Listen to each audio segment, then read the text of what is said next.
Okay, we're live. Beautiful. We were live all the time, but Yeah. we're live. Yeah. Yeah, that's so beautiful. Yeah, Dave and I were just talking about collaboration and harmony and being attuned to the Holy Spirit and just like, yeah, talking about the strawberry state of mind. That's kind of our backdrop, but yeah, it's so beautiful. We were just talking about music and but yeah, I was just sharing with you, David, too, that even before you did your live stream with the lesson and like just really sinking into a quiet presence or a quiet state of mind and then I was just realizing right before we went live that stillness and joy actually they are together, they're not found apart. Yeah. And because I feel strawberry to me is always, it's just a symbol of present moment joy. It's a symbol of spontaneity, but just to even, I thought it's not apart. The stillness and the joy are actually together. Like they're in harmony together. And yeah. Yeah. It's like we can merge.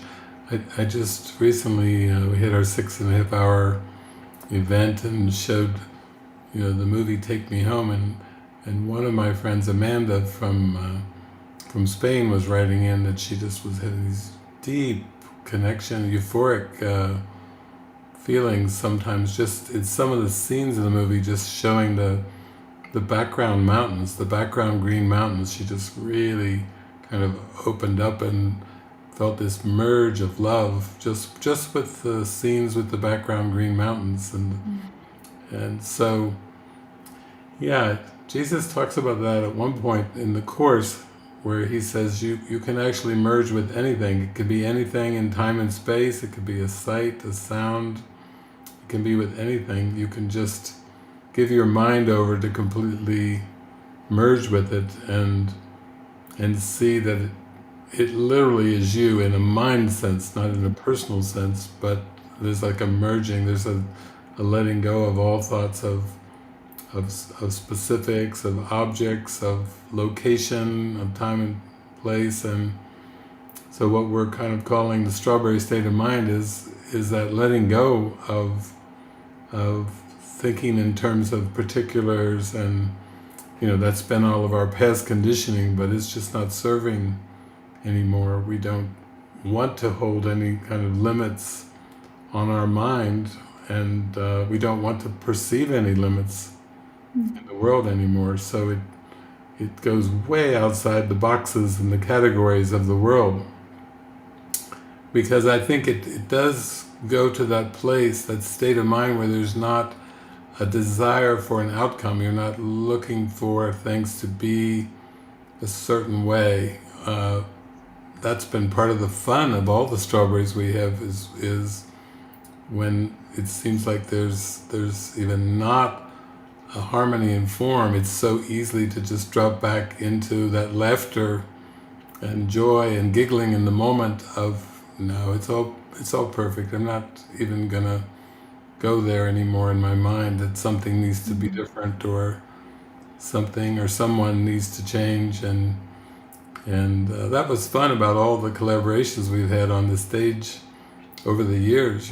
People showing up from all over the world and singing. I remember Emily, the first time I talked to her, I met her in a castle in Ireland, and she said, I just don't feel to continue on with school and this training that I've been doing, and I need something completely new. And I said, well, just come to Strawberry and just sing, and that seemed to open up her heart and open up all kinds of doorways, just from the invitation and saying yes to the invitation, because it's inside of us, it's within us. It's not really to be found in something in specifics, but it, when we follow our heart, when we follow what we really, really would do above anything else in the moment, with no reservations or nothing holding us back, then yeah, it's so joyful.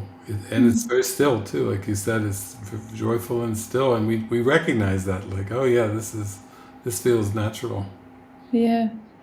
Yeah, what you were sharing earlier too, like it's finding the harmony together and then feeling everything is so effortless and you're so being done through and there's Yeah, or even the being done through, like I don't even know if you can even say that in the moment. Like it's yeah, just this experience of yeah, I don't know, like even the vastness we keep referring back to the vastness of the canyon being a symbol of the vastness of mind and every time we talk about strawberry now, I think what we talk about is not an event. We're talking about a state of mind that has no limitations. It doesn't want limits. It wants to break out of any patterns or structures in the mind that are keeping it yeah, in some kind of limited um, space. But the mind isn't limited, it's vast and it's expansive. And that's what we want to yeah, feel like that vastness and the heart opening up. Even right before we were meeting for the live, my heart started to open up because I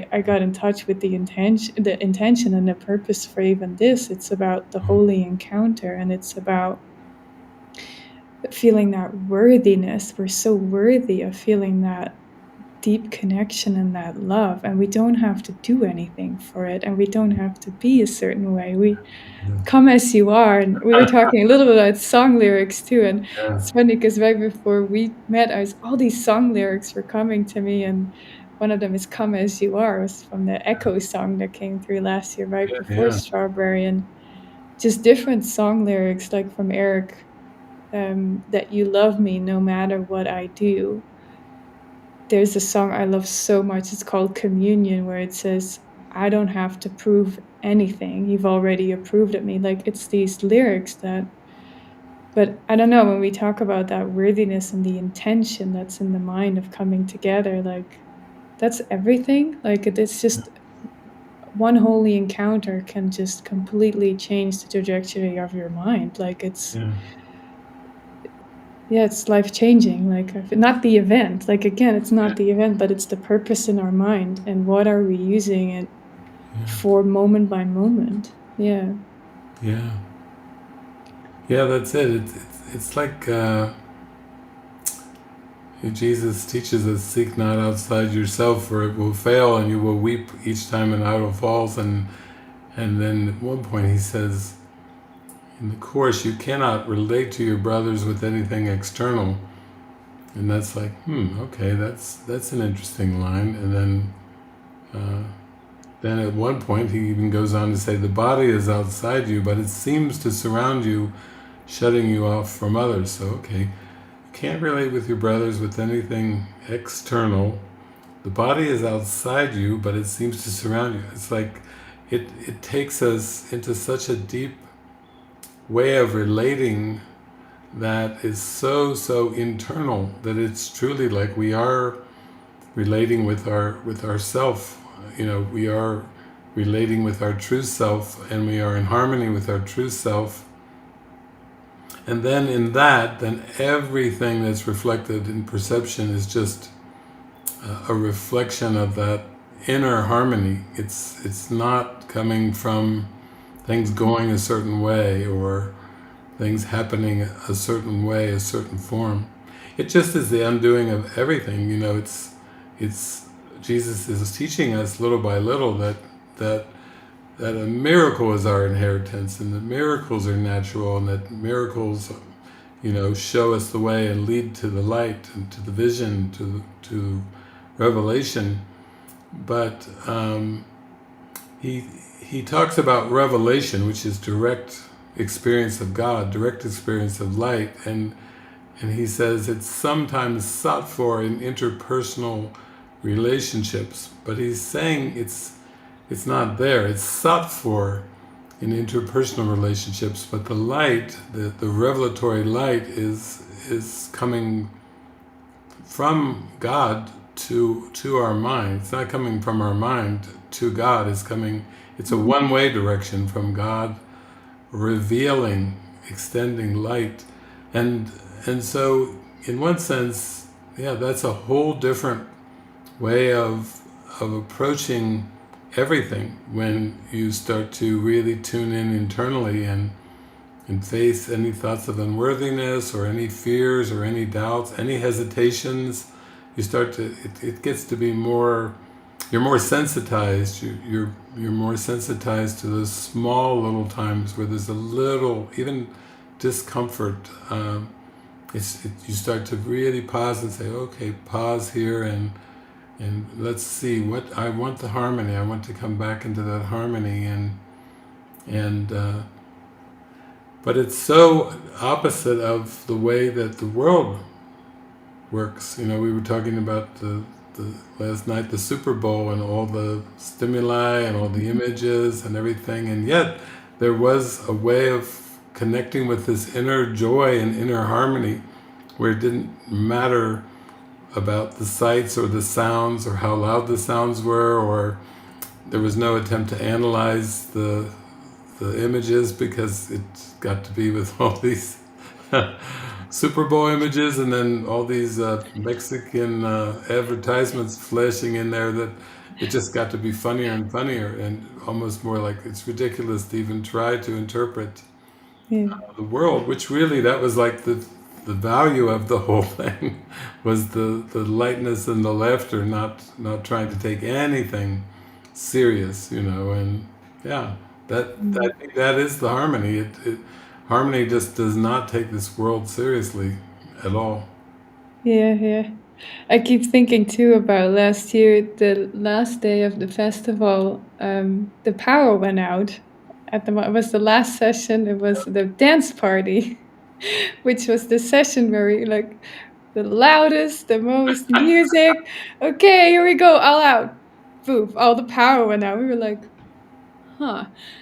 But it was so beautiful to see. It's like exactly what you're talking about. It's not about what's happening on the screen. It's about our state of mind because everybody was pretty relaxed. It was like, okay, now what? Like this, it Yeah, just felt like a little joke from Jesus. Like, yeah, okay, we're in our dance party. This is our, yay, like all that. And it was just amazing to see how, I don't know, everything got orchestrated. Some people felt activated, some were more in prayer, and it was just, and all the participants were totally relaxed. It was like there's nothing to get hung about. Like, it just really felt like that. It actually felt like a gift that it yeah, happened because it was like just like an opportunity of like, yeah, this it's the experience. Because I was thinking too, yeah, it's like, how do you even talk about, you can talk about this experience, but it's so much beyond the words. I feel like I find it hard to sometimes explain it, but when you're in it, yeah, there's, there's no explanation needed either, but yeah, it's just this experience of like, okay, we're just watching them, like last night with the Super Bowl. I think that was the fun. It was like the script is written, we're not invested in anything, and it was just a blast. But yeah. yeah. That's it. And I do remember that time at Strawberry because everyone was just smiling and looking at each other, like okay, and then I think there were a few people that scurried and said something like, "There's a generator on the property, and just let's get some cords." And we were all like, "Okay, well, maybe," you know. But nobody had like a strong expectation that something needed to happen or something was wrong.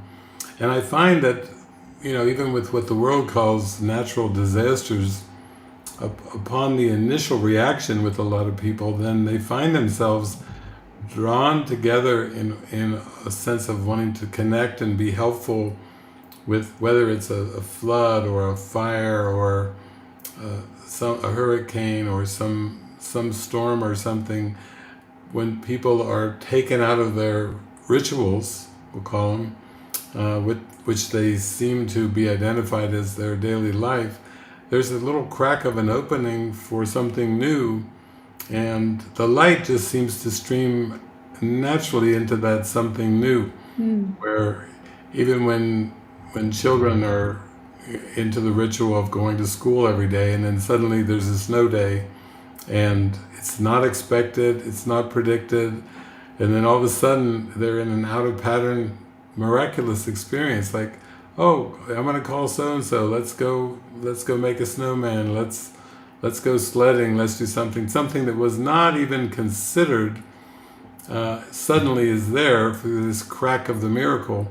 Mm. And the thing about it is, we want to just live that always, just to live in that space of not knowing about the world, but feeling willing and ready and open for that harmony to just extend itself, Mm. and as a way of life, as a step of that's in harmony with life itself, with God. Mm. So it's so different from the world because it's not on the timeline, and it doesn't really involve goals and objectives, future goals and objective. It's because that's more just a projection of the past, and this is more of a letting go of the past and really dropping into the moment, and the Mm. joy and excitement of that, the harmony of that. So it seems like to the world it's almost like a mysterious secret or something, but then the more you drop into it, it's not mysterious at all, and it doesn't feel like a secret. It just feels like the most natural experience there could be. Yeah. Yeah, it's like this source of unlimited bubbly joy. That's what I got in touch with again yesterday too. It was like, oh, it's not about what's happening on the screen, but there's some kind of bubbling joy, like Yeah, this endless supply. That's what I kept hearing in my mind. There's an endless supply, and even yeah, that line in the course where Jesus says he can perform miracles indiscriminately. It's like, oh, what does that mean? Like yeah, that indiscriminately. that's in my mind. Like that's what that yeah, there's something there that just really inspires, and I think that's why I came those years ago in 2018. It was like I felt something in my mind like, hey, there's something available here that I had little glimpses of, but I want to just discover this. It's like a discovery, Yeah, and I truly feel that because I feel like I know last year your Gita was at the monastery, and she's such a beautiful mystic. She was just out there in the grass and just having this beautiful mystical silent experience, and it was so beautiful, and others were just bubbling with joy and more outgoing and dancing, and but there's space for all of that, like, and I yeah, feel like that's in the mind. There's space for all of that, whatever is helpful in the moment. yeah, Yeah. yeah. That's it. It's like a space for all of it. All is welcome. All is appreciated, and it's like there's the sameness is accentuated. Not any sense of differences. The mind is just not going there. It's not looking for differences, and therefore it's not looking for comparison. It's not looking for judgment. It's not looking for all those things that seem common to the ego, but really are Mm. not that harmony at all. The judgment and comparison, block out the awareness of the harmony. So I like that. Over the years too, there's just so many different people and different styles of voices and styles of songs, and lots of humor with it. And sometimes people come with ability to play or use many instruments, and sometimes a cappella. And it just doesn't have a pattern to it. But it's like we always say, pray, listen, and follow. It's an unfolding and a beholding, like we're beholding whatever is there in a very full way, but not to try to organize it or structure it in Mm. any way. I think the sleeping mind is just terrified of the spontaneity and the harmony that it just as a habit. It's just like a habit, egoic habit of trying to structure things. It, like Jesus says, lesson 13, the meaningless world engenders fear. He's he's really helping us get in touch with that meaninglessness is the greatest fear of the sleeping mind. Mm. And then the ego tries to rush in with putting meaning onto a meaningless world. And it does so in terms of rituals and structure. Somebody today wrote to me asking for help on Messenger, Facebook Messenger, just about a neighbor, and she's gone too far now, and she's cutting off the I think it was the water, and it was all this like a feud with a neighbor. Like, what do I do? But in the end, she said, it seems like the only thing I did to provoke my neighbor was doing a meditation ritual. And then I thought of those two words, meditation, ritual. You know, as soon as we get attached to a form, even meditation rituals, then something could get triggered. Because Mm. true meditation is a deep harmony and alignment with spirit. It doesn't really have a form. It doesn't have to look in any particular way. It's actually letting go of thinking about the form, of Mm. how it has to be and how it has to look. And I find in that state, it's a natural state of mind of love, where there are no defenses. There's nothing that can oppose. Love is a law without an opposite. Mm. That's what we're opening to, is that vast love that doesn't, it can't be blocked. It has no opposite. It Mm. can't. It has nothing opposing it whatsoever, and it doesn't oppose.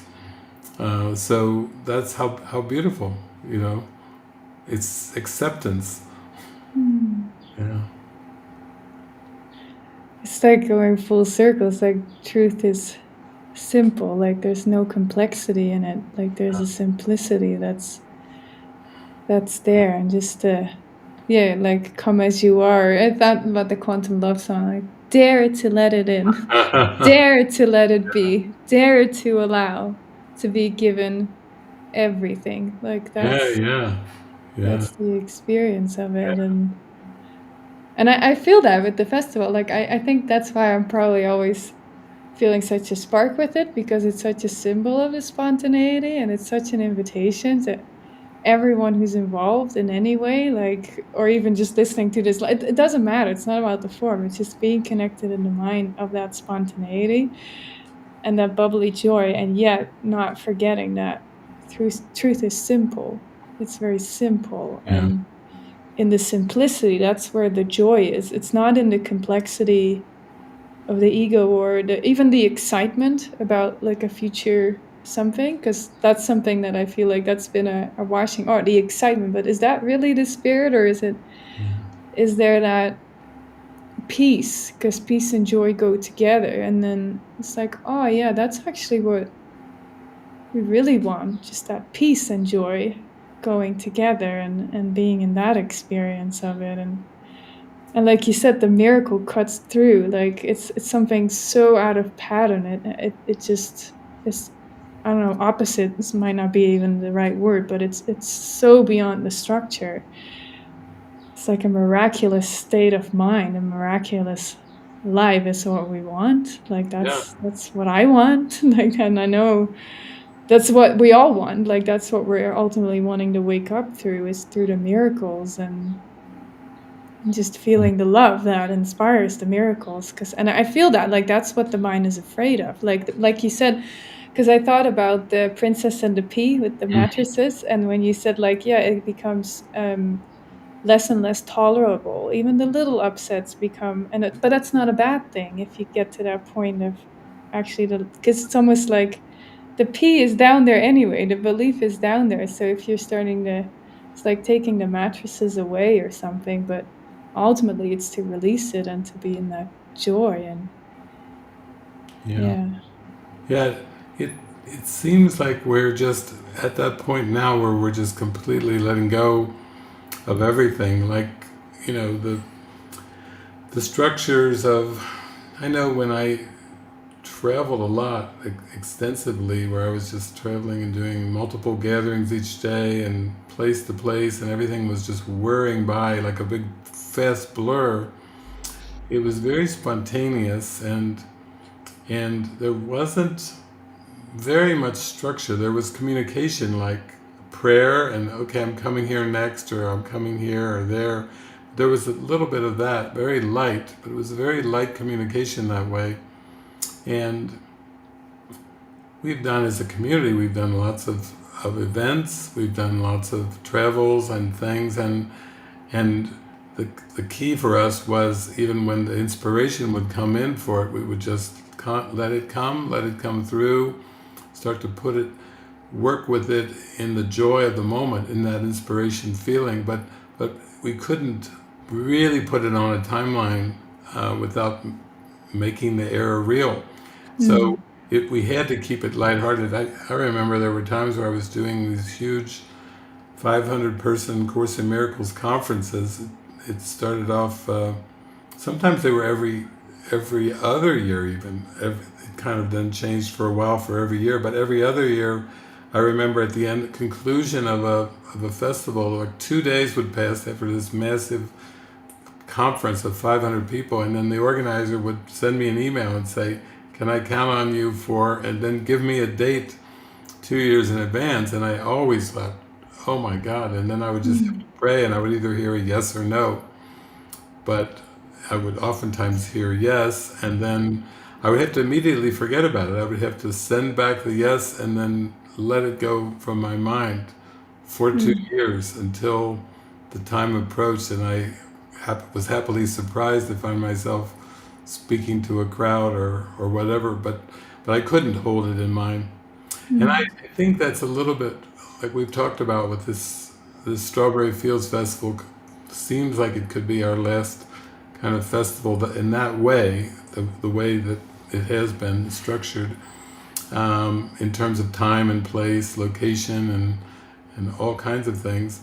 And the same with the Mystery School. There have been a lot of those. They've been very, very helpful, but it just takes a lot of planning and communication around a lot of logistics, and I don't think that our mind is moving in that direction. Like, there's a part in the Course where he's talking about this glorious state of mind, and then he goes on for a few sentences and paragraphs, and then he says, but what could this mean to one who still counts the hours and days?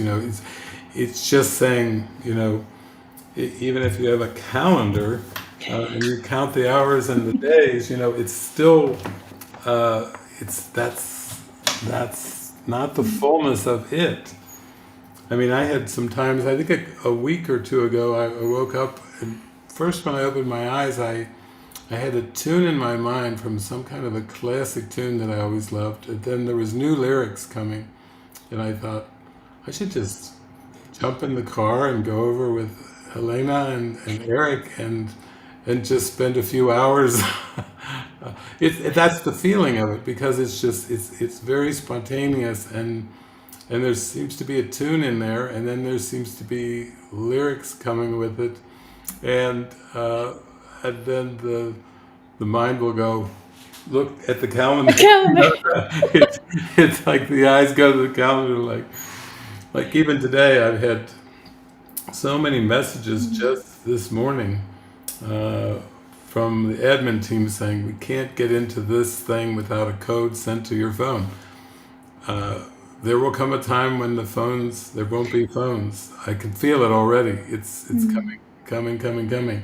And then, okay, got it, great, thank you. And then another one came in, there's a form that you need to fill out. It's for this and this. I can help you with that.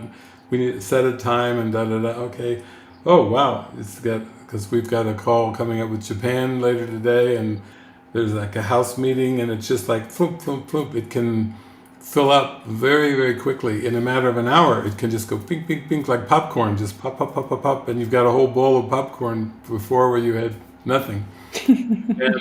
But I do feel the direction that after these kind of main events, I've got a trip to Japan. We've got a big online thing coming, March 1st and 2nd, and then we've got Strawberry Festival and Mystery School. But I actually feel there's a time coming where it's going to be so spontaneous, so intuitive, so off the calendar, so away from organization and schedules. It's just a natural flowering and movement that is just the most natural thing.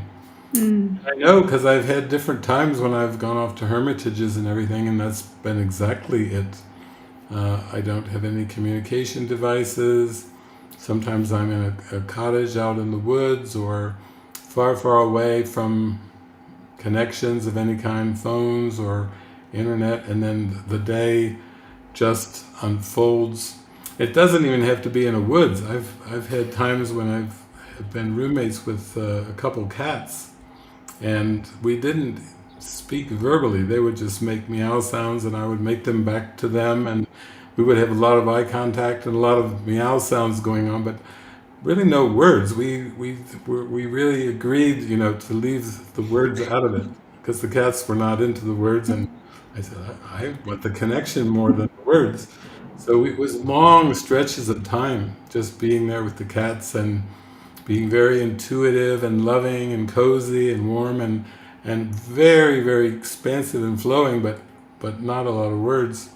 It was really losing track of time completely. I remember too, though, because I would think, is there anything at all that I need to pay attention to? And it was that there was way out on the street, there was the garbage trucks that would come and take the garbage once a week, but I would lose track of the days, so I couldn't even think of that. So I had to make one little note on the kitchen counter, and I would put it in marker, garbage day, but then I would hide it in the like drawer, and then I would be flowing, flowing, flowing, and then I would get an intuitive prompt, bring the sign out, and I would put the sign there, and then that would remind me that day intuitively to collect all the trash and kitty litter, empty the kitty litter out, and then that was my one thing in the week that I had to remember.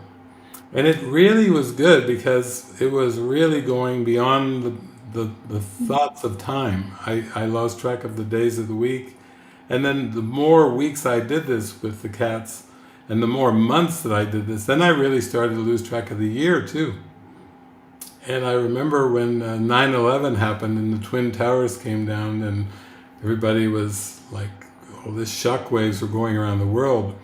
There were people that were camping in like parks, like national parks that were way, way, way out, and they had no communication. And they would be found sometimes weeks or even months after the event, but they were so into nature and so disconnected from, we'll say, the grid and everything, that when the rescuers, they called themselves rescuers because these people weren't wanting to be rescued even, but they would come and they would say, there's been a terrible event, and the people would go, what? They weren't even aware of it, even though everyone connected to the grid couldn't stop talking about it, like non-stop, 24/7. These people had no awareness there was even such an event. And it did remind me when I did a lot of travels, I was so immersed in traveling and speaking that while I was traveling, sometimes wars seemingly would break out in different regions and parts of the world. But I would just go to give a talk, and they would say, what do we do with this war? And it was the first time that I was hearing of it, of the specific war in the gathering, because my mind was so in the miracle and so expanded, so carried and floating with that. It was very abstract that there wasn't even, sometimes if I was to speak about a particular topic, Jesus would guide me into like a TV store, and I'd like walk through it in 5 minutes and hear bits and pieces of things on the televisions as I was walking by, and then that night it would come into the talk. Jesus would like scoop it up like stardust and then throw out a little stardust at the gathering, but it didn't really, it wasn't preoccupying my mind at all. My mind really wasn't there. And I think that's the thing even with relationships, we have to get to that point where we allow ourselves to go that much into the harmony, that much into what is the intuitive flow, and that much away from schedules and away from structures, because that's where the mind can like soar into the ethers, where it truly is free, is in that intuitive expansiveness, not in trying to get something right in form, or constantly bouncing things off of You know, what do you want to do? What do you want to, you know, it's not to be found at that level. It's Mm. more of an expansiveness. It reminds me of that movie that we prayed on and decided to show, Echoes of the Canyon, because, you know, Crosby, Stills and Nash and Peter, Paul and Mary and all the mamas and the papas, and it just goes down the line to Beach Boys and on and on and on. It's like they were in this state of mind where they were so into the music. It was such a focus, the harmonies and the music, that they let that be the priority. And then where their bodies would move was very orchestrated by the spirit. I feel they would just Mm. drop off, sometimes bring an instrument, drop off at somebody's house, living room. Oh, wow, yeah, come on in. Just a knock at the door. There wasn't scheduling at all. It was just flowing, go visit so and so. There was a lot of visiting going on and a lot of just spontaneous knocks at the door. And I think even that's a good symbol about having a structured meeting time versus just going up to someone's house and just knocking on the door with your guitar or your drum set, you know, and then going into that. Very playful, like children often play that way. They Yeah. just, it's very spontaneous. They're not Yeah. trying to schedule meeting times to play. They're just looking for opportunities. You want to play with me? You want to play? They just go and they knock on the door, even if their parents say, you know, you should. Did you call ahead of time? No, no, but I want to play. Shh, no, it takes over.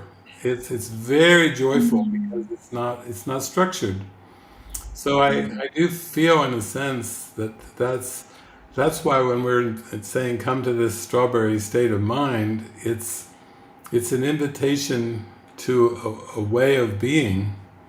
And those that have come, like Jagita, you know, they they come in that state to just connect in that state of mind. They don't really see it as an event because they know that it would be Yeah. painful because events end. But, Yeah. but this doesn't. The strawberry state of mind, you know, nothing to get hung about. It Yeah. just goes on and on forever and ever. That's why it's strawberry feels forever. It's the forever word's even there. It's Mm. so joyful and so intimate and so connected. Mm. So it's kind of exciting. I mean, if Jesus said, "Well, here I'm going to give you a few last little opportunities for your hurrah of giving your heart fully and extending and feeling the joy and the lightness and the love and the laughter, and then you'll just go even deeper into it after that, but you won't be scheduling uh, anything at all, really. I feel like that's not going to serve us. It's already a bit of a stretch. You know, it's a practice, you know, to have seemingly an event. But then you go into the place of, now, I'm not in charge of the outcomes. I cannot control this. I am not responsible for this. I am not responsible for organizing this. You know, you can start to feel right away the freedom comes just from letting go of those thoughts. And Mm. you know, you get to practice that and know you have those experiences where it's like glee and joy come. You say, oh yeah, this is Yeah. beyond me as a person. Yeah.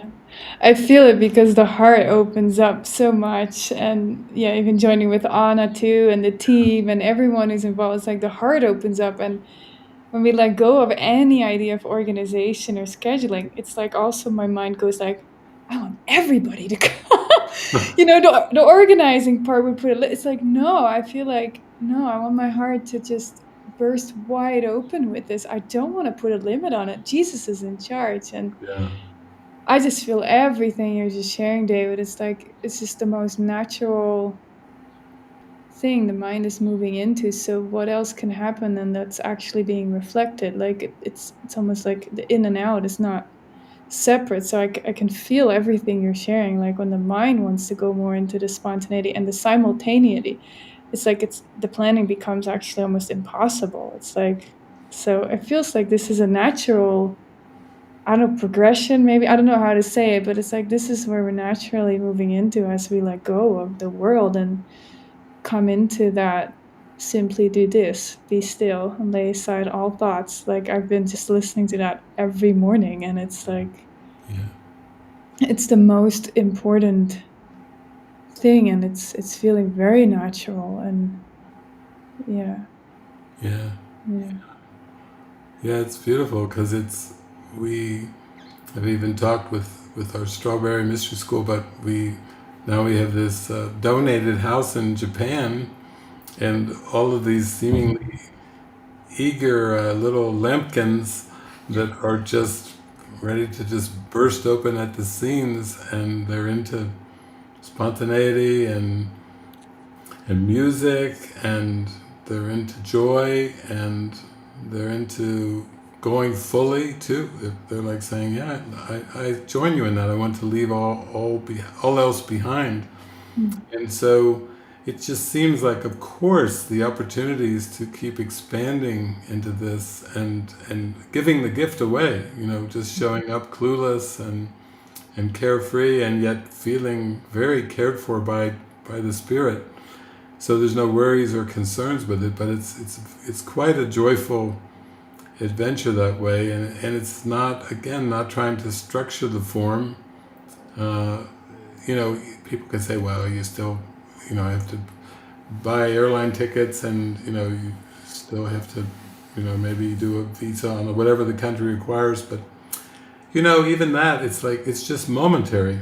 You could do that and be there for 2 weeks and go, no, it's time for me to go, and there, that is truly letting go of the plans, and I feel like all of us are really fully supported in that. With the events that seem to be on our calendars, there's that intuitive love and support. Like, I'll show you the way, and open your heart. Just keep opening your heart. That's all it's about. It's not about achieving anything. It's not about accomplishing anything. There are no better outcomes or worse outcomes. That's all out the window. And so I like that. I actually have always enjoyed that way of living. It's like you're living outside the box. Whatever, you don't even care what the box is, and it doesn't matter if people even say, "Well, what about this and what about this?" Because it's like that it's not about any of those considerations anyway. There's something in your heart that knows it's just vastness and expansiveness. And Mm. yeah, I just had a call. I had a pretty long day yesterday with the Super Bowl party and everything, but then I got back and it was like 9 something at night here. But then Bing Lisa came on green on Messenger, and I was like, haven't had a nice holy encounter there. So we had a vast kind of joining. I didn't even know how long it went on, but before I went to sleep, and it was beautiful because it was the same kind of thing. Just there's a few symbols that are sprinkled around, but the feeling is the vastness. The feeling is just the joy, the happiness, the gratitude, the thankfulness that's there, and that we can rejoice in. It's always there to rejoice in. And and then there's not a focus on the other stuff. It's just it's just a backdrop. Mm. Yeah. Mm. Mm. Oh, thank you, David. What a joy to connect. It is. It's it's Mm. truly a holy feeling. It's like a very sacred Mm. feeling to just come together with no outcomes, no agendas. Wow, what a great way to live without any kind of agendas. That is the true freedom when we just come together. That's what makes it a holy encounter, is that there's no agendas from the past or the future that can encroach upon the light of Mm. right here and right now, and the intimacy of that, and the Mm. joy and the connection. Yeah. Mm. Oh, thank you. Thank you. Uh, Wow. Yeah, heartfelt invitation to anyone who wants to come, and we're just offering camping. That came in spontaneously I too. know. I know Even we that. both had the thoughts. You mentioned it, and I was thinking about it. I think this camping actually might be happening. So we have Yeah. some limited spaces available at the monastery, Yeah. and Simple camping too. simple. We're calling it simple, self-sufficient camping. Nice. Oh, that's fun. That's exciting. So That right away will touch some people's hearts. Like, what? What yeah, did they say? camping under the stars is beautiful out there in the canyon, and there's an early bird until Friday. I just want to mention that for those who are kind of thinking of registering, that's available through Friday, Valentine's Day. Yeah, give yourself a Valentine's Day gift. Yes, yes, Unconditional, momentary love from the spirit. That's the yes, ultimate Valentine's gift. yeah. It's a beautiful symbol. It Yeah, is. It yeah, is. yeah. Oh, okay. Well, Beautiful. thank you. Thank you. Lots of Thank love. you all. Thank Thank you all for you. joining us. Thank you. Thank you.